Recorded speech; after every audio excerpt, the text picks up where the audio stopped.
Artis Irwansyah panik melihat anaknya Ukasha Muhammad Syahki kejang-kejang.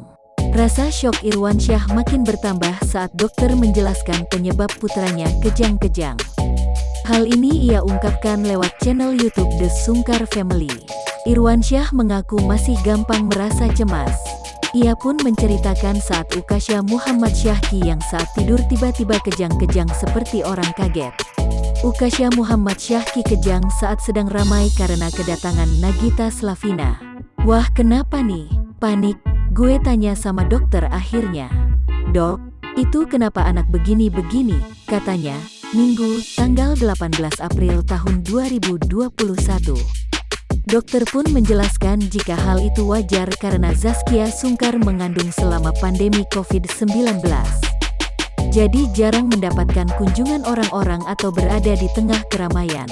Di sisi lain Zaskia Sungkar lebih banyak di rumah, sehingga tidak biasa dengan suara-suara.